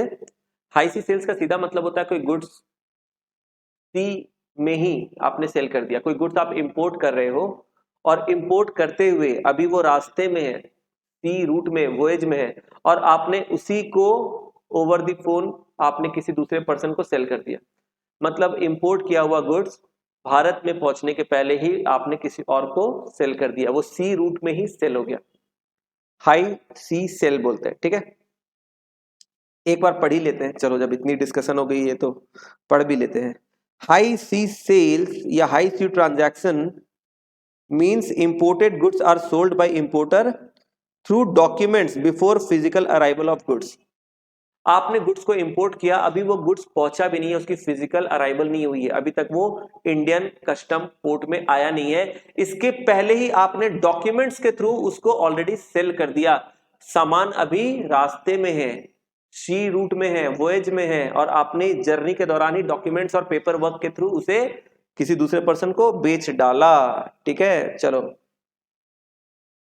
तो ये सारी चीजें, ये सब ऑब्जेक्टिव या शॉर्ट नोट में कभी कभी पूछा जाता है। इसके बाद यहां पर नीचे क्या बताया जा रहा है, देखो, कस्टम वैल्यूएशन। कस्टम वैल्यूएशन हम लोग कैसे करते हैं वो यहां पर बताया गया है। कस्टम वैल्यूएशन हम लोग कैसे करते हैं, ये सीक्वेंस है। आप देखो यहां पर ये क्या है, sequence, firstly, secondly, thirdly, fourthly, है ना, फिर फिफ्थली, लास्टली। यानी कि जब भी हमें वैल्यूएशन करनी होगी, सबसे पहले फर्स्टली हम लोग किसको देखेंगे, फर्स्टली हम लोग देखेंगे ट्रांजैक्शन वैल्यू को, यानी सबसे पहले ट्रांजैक्शन वैल्यू के हिसाब से हम लोग क्या करेंगे, वैल्यूएशन करेंगे। अगर ट्रांजैक्शन वैल्यू के हिसाब से नहीं कर पाए, यानी कि रूल 3 के हिसाब से अगर नहीं कर पाए, तो फिर सेकेंडली हमारे पास एक दूसरा ऑप्शन है, सेकेंडली हमारे पास दूसरा ऑप्शन है फिर transaction value of identical goods. अगर उससे भी पॉसिबल नहीं हो पाया, जो कि रूल 4 में है, अगर उससे भी पॉसिबल नहीं पाया, तो हमारे पास थर्ड ऑप्शन है transaction value of similar goods under rule 5। अगर वहां से भी पॉसिबल नहीं हो पाया, तो हमारे पास फिर फोर्थ और फिफ्थ ऑप्शन भी है। देखो यहां पर फोर्थली और फिफ्थली, इसमें हम लोग दो में से किसी एक वैल्यू से हम लोग देख सकते हैं, रूल 7 और रूल 8 के हिसाब से। ठीक है, अच्छा, रूल 7 और रूल 8 में हम लोग इंटरचेंज कर सकते हैं, ये ऊपर बताया गया है। Rule 7 and rule 8 can be interchanged. Interchanged का मतलब हम लोग चाहे तो रूल 7 को पहले यूज करें, उसके बाद रूल 8 को अप्लाई करें, या रूल 8 को पहले यूज करें, उसके बाद रूल 7 को अप्लाई करें। तो इसीलिए तुम देखो यहां पर फोर्थली, फिफ्थली, फोर्थली, फिफ्थली, ये दोनों में लिखा हुआ है, आप देख रहे हो। देखो यहां पर भी फोर्थली, फिफ्थली लिखा है, यहां पर भी फोर्थली, फिफ्थली लिखा है। इसका मतलब आप जो रूल 7 है उसको फोर्थ में अप्लाई करो, और रूल 8 को आप फिफ्थ नंबर पे अप्लाई करो, या तो आप फोर्थ नंबर पे रूल 8 को अप्लाई करो, फिफ्थ नंबर पे रूल 7 को अप्लाई करो, वो भी चलेगा। और अगर ये दोनों से भी, फोर्थली, फिफ्थली, ये दोनों से भी बात नहीं बनती है, अगर ये दोनों से भी बात नहीं बनती है, तो फिर आप क्या करोगे, तब आप क्या करोगे, तो लास्टली आपके पास एक और ऑप्शन है, रेसिडुअल मेथड अंडर रूल 9। ठीक है, और बीच में आपके पास एक रूल 6 है। रूल 6 क्या बताती है, रूल 6 कुछ है नहीं, रूल 6 यही बताती है कि रूल 7 और रूल 8 को आप सीक्वेंस में चाहो तो इंटरचेंज भी कर सकते हो।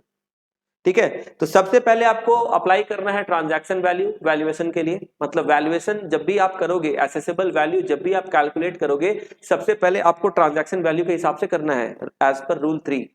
अगर वो नहीं हो पाया बिकॉज ऑफ सम रीजन, तो आपको सेकेंड रूल 4 में जाना है, आइडेंटिकल गुड्स के ट्रांजैक्शन वैल्यू के हिसाब से। वो भी नहीं हो पाया तो आपको रूल 5 में जाना है, transaction value of similar goods. ये सीक्वेंस ऐसे ही चलेगा। इसके बाद रूल 6 हमें ये बताता है कि 7 और 8 को आप चाहो तो इंटरचेंज कर सकते हो। तो 7 डिडक्टिव वैल्यू और 8 कॉम्प्यूटेड वैल्यू, ठीक है, इन दोनों को आप चाहो तो सीक्वेंस में पहले या बाद में ले सकते हो, और इन दोनों से अगर बात ना बने तो लास्ट में रूल 9 आपकी फाइनल लास्ट रेसिडुअल मेथड है, इसको आप यूज कर सकते हो। ठीक है, और रूल 10 का जो एडजस्टमेंट होता है, रूल 10 का एडजस्टमेंट मैंने आपको बताया ना, 10(1) और 10(2) अभी जो मैंने थोड़ी देर पहले डिस्कस किया। तो रूल 10 का जो एडजस्टमेंट होता है वो रूल 3 में, रूल 4 में, रूल 5 में और रूल 8 में लगता है। रूल 7 में और रूल 9 में रूल 10 का एडजस्टमेंट नहीं लगेगा। तो एडजस्टमेंट ऑफ रूल 10 कहां कहां एप्लीकेबल है, रूल 3, रूल 4, रूल 5 और रूल 8। ये आपको इस टेबल से समझ में आएगा। आगे ट्रांजैक्शन वैल्यू मैंने ऑलरेडी जो आपको बताया वही सारी चीजें यहां पर लिखी गई है। ठीक है, बाकी अच्छा, मैंने उस जगह पे आपको बोला था रिलेटेड पर्सन का मतलब, तो देखो यहां पर रिलेटेड पर्सन की मीनिंग बताई गई। रिलेटेड पर्सन की मीनिंग क्या होती है यहां पर बताया गया, मीनिंग ऑफ रिलेटेड पर्सन। ठीक है, तो आप ये देख लेना, ये as such exam point of view से बहुत इंपॉर्टेंट नहीं है, पर आप इसे एक बार रीड कर लेना। देखो रिलेटेड पर्सन का मतलब मैं एक बार बता ही देता हूं फटाफट से। Person shall be deemed to be related if they are officers और director of one another's business. अगर दो लोग एक दूसरे के बिजनेस के डायरेक्टर है, जैसे मान लो दो लोग हैं, मिस्टर एक्स और mister Y, mister X mister Y के बिजनेस में डायरेक्टर है, मिस्टर वाई मिस्टर एक्स के बिजनेस में डायरेक्टर है। तो दो लोग अगर एक दूसरे के बिजनेस में डायरेक्टर है तो वो लोग रिलेटेड माने जाएंगे। ठीक है, ऑफिसर और director in one another's business, they are legally recognised as partners in a business, अगर वो दोनों किसी बिजनेस के आपस में पार्टनर है। If they are employer employee, दोनों आपस में एम्प्लॉयर या एम्प्लॉय का रिलेशनशिप रखते हैं, या फिर one of them controls the other, दोनों में से कोई एक किसी दूसरे को कंट्रोल अगर करता है। Both of them are controlled by third person, अगर वो दोनों के दोनों लोग किसी थर्ड पर्सन से कंट्रोल्ड है, कॉमन पर्सन, थर्ड पर्सन जो दोनों को कंट्रोल करता है, तो भी वो दोनों रिलेटेड माने जाएंगे। Together they control a third person, और वो दोनों मिलके किसी थर्ड पर्सन को कंट्रोल करते हैं, फिर भी वो आपस में रिलेटेड माने जाएंगे। या फिर they are member of the same family, अगर वो दोनों सेम फैमिली के मेंबर है तो भी वो लोग रिलेटेड माने जाएंगे। तो रिलेटेड पर्सन किसे बोलते हैं ये यहां पर बताया गया है एज पर रूल 2(2). अच्छा, ये इंपॉर्टेंट है, ये आपको ध्यान रखना है। रूल 10 की जो एडजस्टमेंट है, ठीक है, रूल 10 की जो एडजस्टमेंट होती है वो मैंने आपको ऑलरेडी पढ़ा दी। ठीक है, वही यहाँ पर लिखी गई है, आप यहाँ से मत देखना, काफी लंबी चौड़ी डिस्कशन है यहाँ पर, आप लोग परेशान हो सकते हो, कंफ्यूज हो सकते हो। तो मैंने आपको हैंड रिटन नोट्स में जो बताया आप वहां से आराम से देखना, आपको समझ में आ जाएगा। तो रूल 10 की जो एडजस्टमेंट है उसमें सबसे पहले होता है एज पर रूल 10(1), और फिर बाद में क्या है, रूल 10(2). ये सब मैंने आपको जो लिखाया वही सारी चीजें हैं, यहाँ पर अपने बेयर एक्ट के वर्डिंग्स में लिखी हुई है, तो आप इसको गो थ्रू कर सकते हो अगर चाहो तो, अदरवाइज अगर नहीं भी गो थ्रू करते हो तो आप मेरे हैंड रिटन नोट से पढ़ लो, वहां से काम बन जाएगा। ठीक है, ये सारी चीजें हो गई यहाँ पर, ये सभी चीज मैंने आपको पढ़ा दी है, वही सारी बातें यहाँ पर लिखी गई है, आप ये देख लेना। ठीक है, चलो अब हम लोग एक काम करते हैं, हम लोग प्रॉब्लम में आते हैं। ठीक है, क्योंकि जो भी चीजें हमने देखी अगर हम लोग प्रॉब्लम नहीं करेंगे तो फिर हमें समझ नहीं आएगी। तो देखो सबसे पहले प्रॉब्लम नंबर 1, सबसे पहले देखो प्रॉब्लम नंबर 1 क्या बोला जा रहा है प्रॉब्लम नंबर 1 में, अब आप लोग ध्यान दीजिएगा, प्रॉब्लम करने जा रहे हैं। प्रॉब्लम नंबर 1 में बोला जा रहा है मिस्टर सुयश, ठीक है, mister Suyash imported 1000 units at the rate $200 each and incurred the following expenditure. एक पर्सन मिस्टर सुयस है, ठीक है, उसने 1000 यूनिट $200 के रेट से इंपोर्ट किया, और उसने क्या क्या खर्चे किए वो नीचे बताए गए हैं। Insurance charges 48,000, rate of exchange as on date of bill of entry on 7th January 2024, rate of exchange as on the date of entry inward, ये क्या है 2 जनवरी 2024। तो देखो यहां पर दो चीजों की डेट बताई गई है, बिल ऑफ एंट्री की डेट है 7th January, entry in word की डेट है 2 जनवरी, 7th January bill of entry, 2 January entry in word, दोनों की जो रेट ऑफ एक्सचेंज है वो बताई गई है। आप मुझे बताइए रेट ऑफ एक्सचेंज कब का लेते हैं, रेट ऑफ एक्सचेंज कब का लेते हैं, याद करके बताइए, रेट ऑफ एक्सचेंज इंपोर्ट के केस में कब का लेते हैं, जब first bill of entry file होती है। तो यहां पर एंट्री इन वर्ड जो है इससे कोई लेना देना नहीं है, हमें रेट ऑफ एक्सचेंज जो है वो ये वाला लेना है। ठीक है, तो इससे कोई लेना देना नहीं है हमें, समझ में आया। तो ये अपने लिए रेलेवेंट रेट ऑफ एक्सचेंज है 50। Determine assessable value of mister सुयस, ठीक है। तो हम लोग क्या करते हैं, इसे सॉल्व करते हैं, आप लोग सभी मेरे साथ में सॉल्व कीजिए। यहां पर लिखते हैं problem number 1,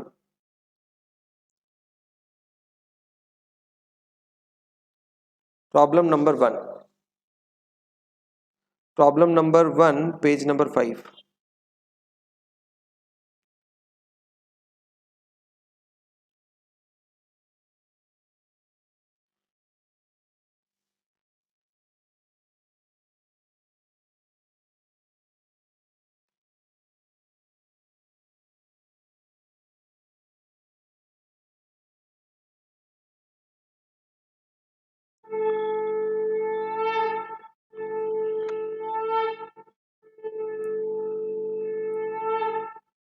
computation of accessible value, ठीक है, कंप्यूटेशन ऑफ एसेसिबल वैल्यू। तो सबसे पहले हम लोग यहां पर लिखेंगे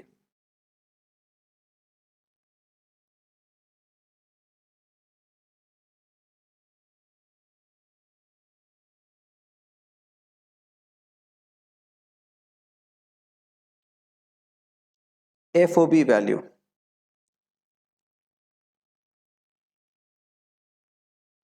पर्टिकुलर्स,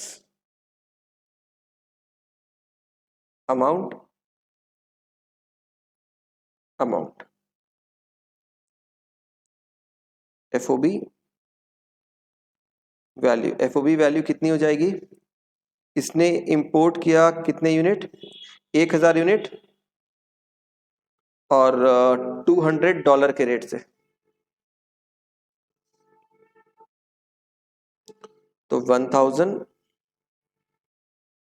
यूनिट्स इंटू $200, तो ये कितना हो जाएगा? 2 लाख US डॉलर। ठीक है, फिर लिखेंगे FOB value in rupees at the rate कितना? 50। एक्सचेंज रेट हमने कौन सा लिया था? 50। ठीक है, तो हम लोग इसे 50 में कन्वर्ट कर लेते हैं, ₹50 पर डॉलर। तो 2 लाख इंटू 50, ये हो जाती है 100 लैक्स।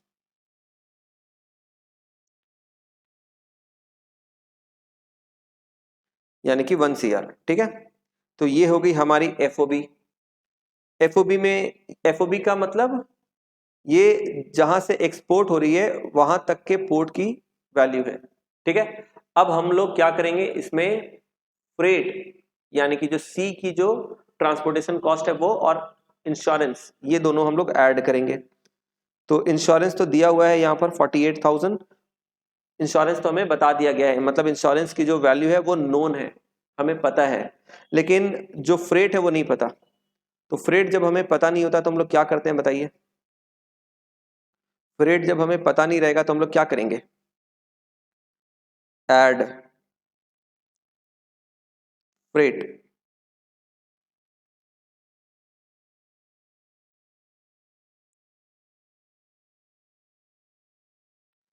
20% ले लेंगे ना,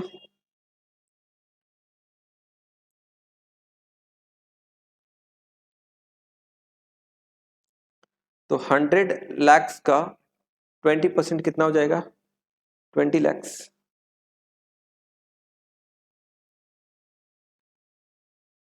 और फिर यहां पर इंश्योरेंस, ये भी ऐड करना है।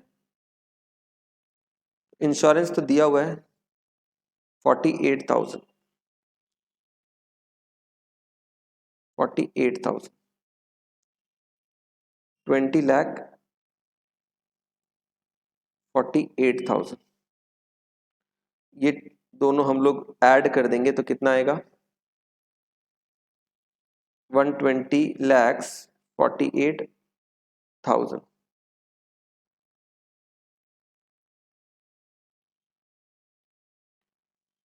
ये क्या हो गई? CIF value, that is accessible value. Import के केस में एसेसिबल वैल्यू क्या होती है? इंपोर्ट के केस में एसेसिबल वैल्यू क्या होती है? मैंने आपको बताया था, इंपोर्ट के केस में एसेसिबल वैल्यू होती है CIF वैल्यू। ठीक है, तो ये आपकी होगी प्रॉब्लम नंबर 1। बहुत ही सिंपल, आई होप आप सभी लोगों को समझ में आ गया होगा।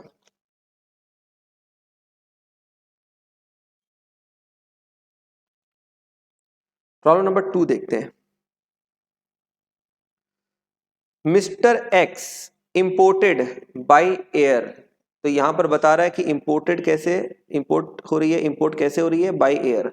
Mister x imported by air 1000 units of goods at the rate ₹200 each, 200 रुपए के रेट से, and incurred the following expenditure.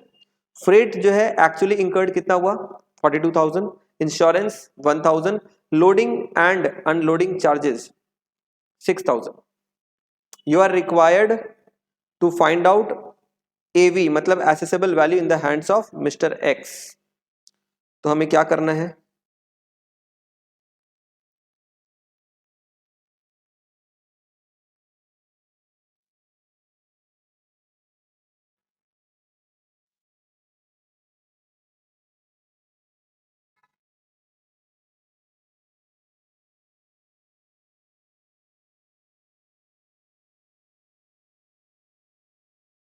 Problem number 2,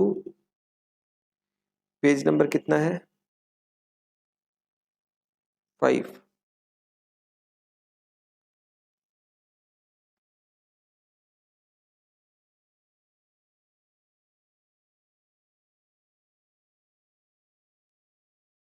computation of accessible value।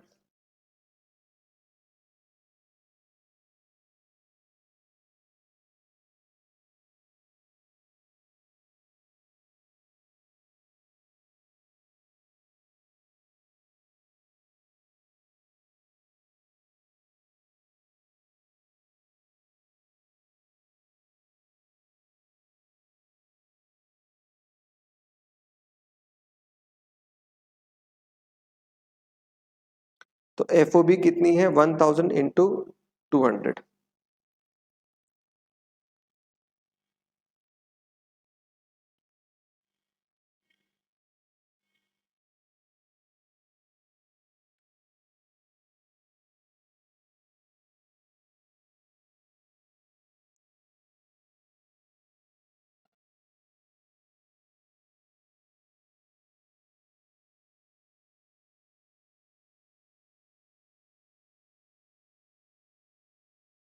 Add freight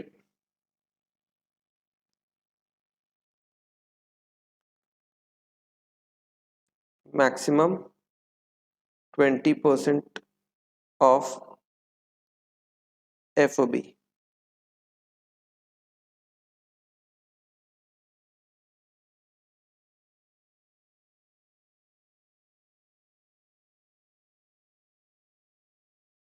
तो देखो फ्रेट यहां पर दिया गया था कितना, प्रॉब्लम के अंदर फ्रेट दिया गया था कितना, प्रॉब्लम के अंदर जो फ्रेट एक्चुअली इंकर्ड है वो है 42,000। प्रॉब्लम के अंदर फ्रेट एक्चुअली इंकर्ड कितना है, 42,000। लेकिन जब एयर से इंपोर्ट करते हैं तो इस केस में मैंने आपको बताया था, जब इंपोर्ट होगा एयर के थ्रू यानी एयरक्राफ्ट के थ्रू, तो जो भी आपकी फ्रेट होगी वो फ्रेट 20% ऑफ FOB से ज्यादा नहीं हो सकती। तो FOB हमारी है 2 लाख, 2 लाख का 20% कितना होता है, 40,000। तो 40,000 से ज्यादा नहीं हो सकती आपकी फ्रेट। अगर एक्चुअल फ्रेट 40,000 से ज्यादा भी है फिर भी आप उसको लोगे नहीं, ठीक है। तो मैक्सिमम लिमिट कितना है, अप टू 20% ऑफ FOB, ठीक है। तो यहां पर एक्चुअल फ्रेट का अमाउंट दिया गया है 42,000, but we will not take 42,000 because the maximum limit of freight is 20% of FOB in case of import by air, ठीक है। चलो इंश्योरेंस कितना है, 1,000, तो इंश्योरेंस ले लेंगे हम लोग 1,000।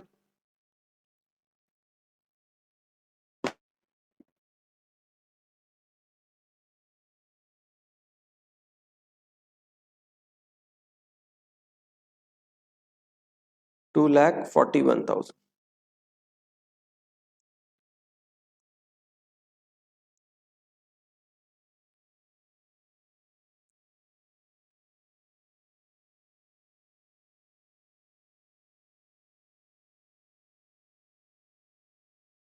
एसेसिबल वैल्यू कितनी हो गई, 2,41,000, ठीक है।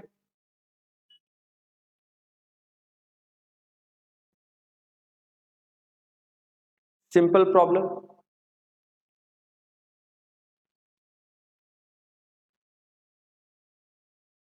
लोडिंग अनलोडिंग चार्जेस का हमें कुछ नहीं करना, प्रॉब्लम में जो लोडिंग अनलोडिंग चार्जेस दी गई है ना 6,000, इसका हमें कुछ भी नहीं करना, ठीक है।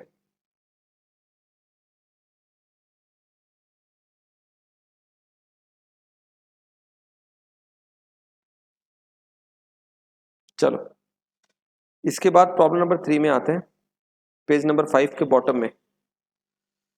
मिस्टर विशाल imported 1,000 units $100.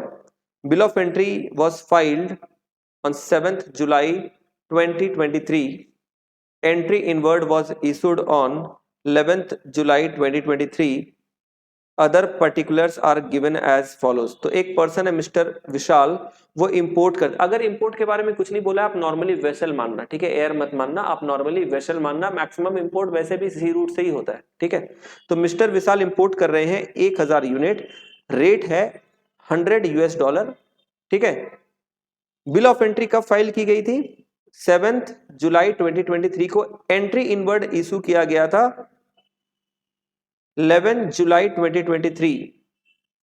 तो रेट ऑफ ड्यूटी कौन से दिन का लेंगे? मैंने आपको बताया था कल पिछले क्लास में, मैंने आपको क्या बोला था, रेट ऑफ ड्यूटी जब हम लोग लेते हैं इंपोर्ट के केस में तो क्या देखते हैं, फर्स्ट बिल ऑफ एंट्री कब फाइल हुई थी, bill of entry for home consumption कब फाइल हुई थी, और एंट्री इनवर्ड कब हुई थी, इन दोनों में से जो लेटर है। तो यहां पर जो बिल ऑफ एंट्री है 7 जुलाई है और एंट्री इनवर्ड जो है वो 11 जुलाई है। लेटर डेट कौन सा है दोनों में से? दोनों में से जो लेटर है 11 जुलाई। तो जो 11 जुलाई का रेट ऑफ ड्यूटी होगा ना, 11 जुलाई का जो रेट ऑफ ड्यूटी है वो नीचे बताया गया है 12%, तो हमें लेना है 12%। बिकॉज रेट ऑफ ड्यूटी किस बेसिस पे लेते हैं? रेट ऑफ ड्यूटी लेते हैं later of two bill of entry for home consumption की जो डेट होती है या फिर एंट्री इनवर्ड की जो डेट होती है, ये दोनों में से जो लेटर डेट होता है। तो यहाँ एंट्री इनवर्ड की डेट और बिल ऑफ एंट्री की डेट दोनों बताई गई है 7 जुलाई और 11 जुलाई। इसमें से जो लेटर है वो है एंट्री इनवर्ड की डेट यानी कि 11 जुलाई, उस दिन का रेट ले लेंगे 12%। रेट ऑफ एक्सचेंज तो यहाँ पर एक ही दिया गया है, हम लोग मान लेंगे वो सीबीआईसी का रेट ऑफ एक्सचेंज है। आरबीआई वगैरह का रेट ऑफ एक्सचेंज देगा तो उसको इग्नोर करेंगे, मैंने पहले भी आपको बता दिया, ठीक है। कोई भी दूसरा रेट ऑफ एक्सचेंज अगर क्वेश्चन में दिया रहेगा हम लोग इग्नोर करेंगे, हम लोग क्या करेंगे, सीबीआईसी का जो रेट ऑफ एक्सचेंज है वही लेंगे। और अगर प्रॉब्लम में सिर्फ एक रेट ऑफ एक्सचेंज दिया तब तो हमें और परेशान होने की जरूरत नहीं है, कुछ भी दिमाग नहीं लगाना, जो रेट ऑफ एक्सचेंज दिया वही ले लेंगे। जैसे यहाँ पर एक ही रेट ऑफ एक्सचेंज है 50, तो डेफिनेटली हम लोग उसी को ले लेंगे और कुछ ऑप्शन नहीं है हमारे पास। फ्रेट $4000 है, इसके बाद इंश्योरेंस जो है ये $2000 है। You are required to determine assessable value and duty payable, मतलब यहां पर आपको दो चीज निकालना है, एवी मतलब एसेसेबल वैल्यू और दूसरा ड्यूटी पेबल, कितना ड्यूटी। तो ड्यूटी पेबल तो हमने कल ही सीख लिया था, एसेसेबल वैल्यू नहीं सीखा था, तो आज हम लोग एसेसेबल वैल्यू भी निकालेंगे और ड्यूटी पेबल भी निकालेंगे। तो चलिए करते हैं problem number 3।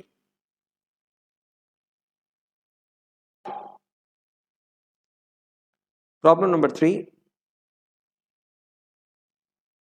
Page number 5। Problem number 3 page number 5।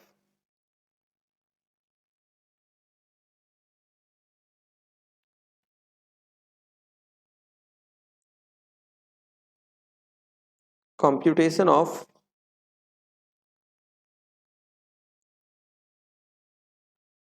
accessible value and duty payable।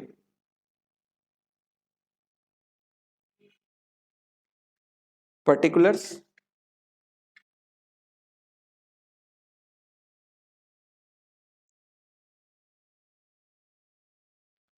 amount।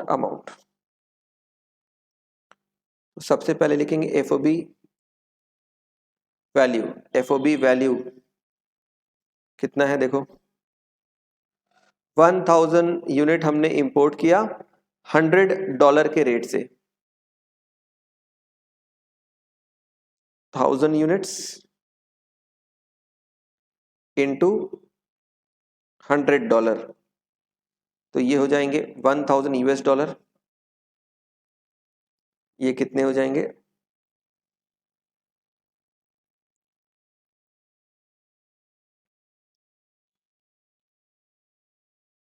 1 lakh $, ठीक है। फिर लिखेंगे एफओबी वैल्यू 1 लाख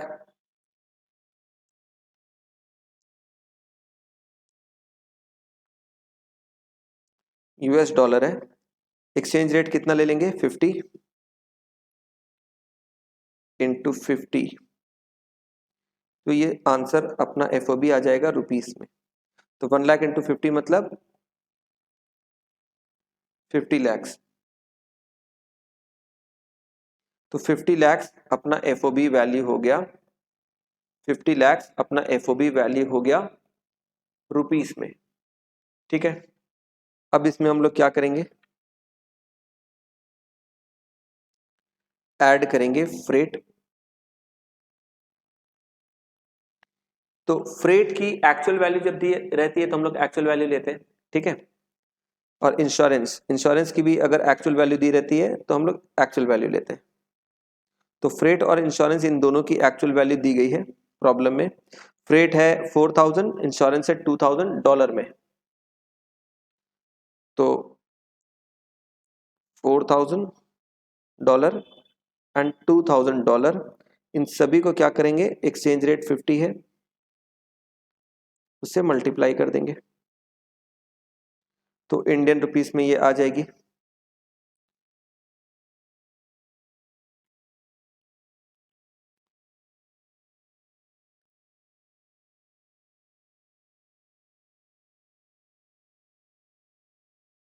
$2 लाख।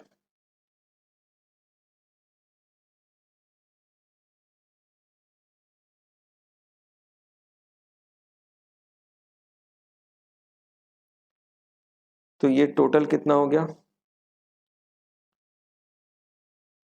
53 लैक्स। ठीक है, 53 लैक्स, इसे हम लोग क्या बोलेंगे, CIF वैल्यू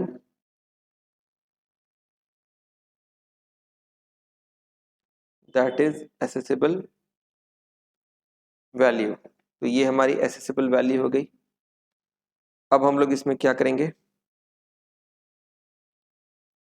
ऐड करेंगे बेसिक कस्टम ड्यूटी। ठीक है, तो ये 53 लाख, ये जो एसेसिबल वैल्यू है इसके ऊपर हम लोग रेट कौन सा लेंगे, 12% हमने निकाला, 12% का रेट, ये 12%,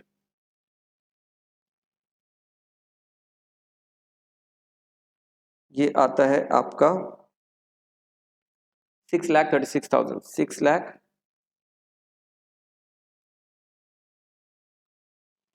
6,36,000। तो 59,36,000।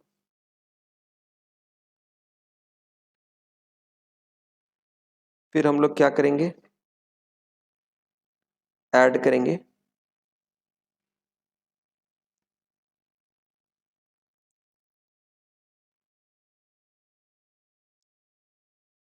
Social welfare surcharge. ये हम लोग कितना लेंगे, जो आपकी BCD है यानी कि 6,36,000, इसका 10% हम लोग SWS लेते हैं। ये मैंने पिछले दिन आपको सिखा दिया। ठीक है, तो ये आपका कितना हो जाएगा, 63,600।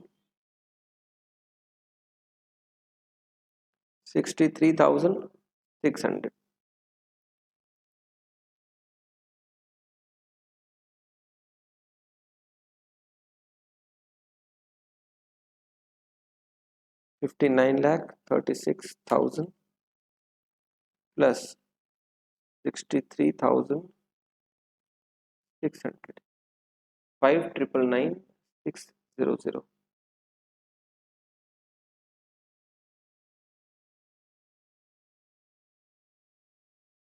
59,99,600, ये आपकी हो गई टोटल कॉस्ट, या इसे हम लोग बोल सकते हैं लैंडेड वैल्यू। लैंडेड वैल्यू का मतलब जो भी आपकी एसेसिबल वैल्यू है, जो भी आपकी CIF है, उसमें BCD जो भी आपकी लगती है कस्टम ड्यूटी वो, और SWS दोनों टोटल वगैरह करने के बाद जो फाइनल अमाउंट आपको देना है, जो भी आपकी जो टोटल अमाउंट आपको पे करनी है ना, वो ये है, मतलब ये आपकी गुड्स की टोटल कॉस्ट है इंक्लूडिंग ड्यूटी, ठीक है। तो इसको लैंडेड वैल्यू भी बोलते हैं। और आपको ये निकालने के लिए बोला गया, प्लस आपको क्या निकालने के लिए बोला गया, टोटल ड्यूटी पेबल।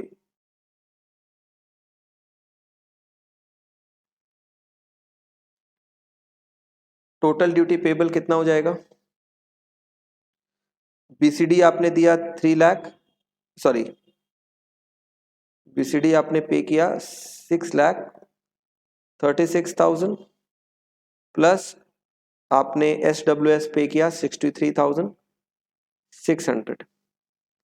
तो टोटल ड्यूटी का आपका पेबल अमाउंट कितना हो गया, 6,36,000 प्लस 63,600, 699,600, 699,600। तो आपको निकालने के लिए बोला गया था एसेसेबल वैल्यू, और आपको बोला गया था टोटल ड्यूटी पेबल, ये बताने के लिए। तो ये इस तरीके से ये आपका हो गया सॉल्यूशन, ठीक है। जो भी कैलकुलेशंस मैंने किए हैं वो सभी मैंने आपको यहाँ पर दिखा दिया ब्रैकेट में ग्रीन कलर से, ताकि रिवीजन के टाइम पे आपको कोई भी परेशानी ना हो। ये बहुत ही सिंपल कॉन्सेप्ट्स है, ठीक है। इसी तरह के क्वेश्चंस एग्जाम में भी आते हैं। चलिए प्रॉब्लम नंबर 3 हो गया। तो एक काम करते हैं, आपको मैं प्रॉब्लम नंबर 3, अच्छा प्रॉब्लम नंबर 3 को इंपॉर्टेंट मार्क कीजिए, इस तरह के क्वेश्चन एग्जाम में आ सकते हैं, ठीक है। प्रॉब्लम नंबर 3 ये एक स्टैंडर्ड प्रॉब्लम है, ये एग्जाम में आ सकते हैं, ठीक है। ये भी डन। तो आज के क्लास को हम लोग यहां पर एंड करते हैं और इसके आगे हम लोग अगले दिन कंटिन्यू करेंगे। नेक्स्ट क्लास में मोस्ट प्रोबेबली हमारा ये जो टॉपिक है वैल्यूएशन का, ये कंप्लीट हो जाएगा। और जो भी सम्स, जितने भी वैरायटीज के मैं आपको कराऊंगा, आई थिंक आपके सिलेबस के हिसाब से, आपके एग्जाम पॉइंट ऑफ व्यू से वो सारे के सारे मोर देन सफिशिएंट होंगे। और अगर आपकी कॉन्सेप्ट अच्छी है, आपने थियोरेटिकली सारे प्रोविजन को अच्छे से समझे हैं, सारे न्यूमेरिकल्स आपने अगर ठीक ठाक तरीके से किया है, तो आप खुद से ही कर पाओगे, ठीक है। आज की क्लास को हम लोग यहाँ पर एंड करते हैं और कल हम लोग इस टॉपिक को, वैल्यूएशन को कंप्लीट कर देंगे। हमारा ये टॉपिक कल कंप्लीट हो जाएगा। आप लोग प्लीज एक काम करना, जो भी आज मैंने पढ़ाया ये आप एक बार रिवीजन कर लेना अपने हैंड रिटन नोट से, ठीक है। चलिए, thank you so much, bye bye, take care.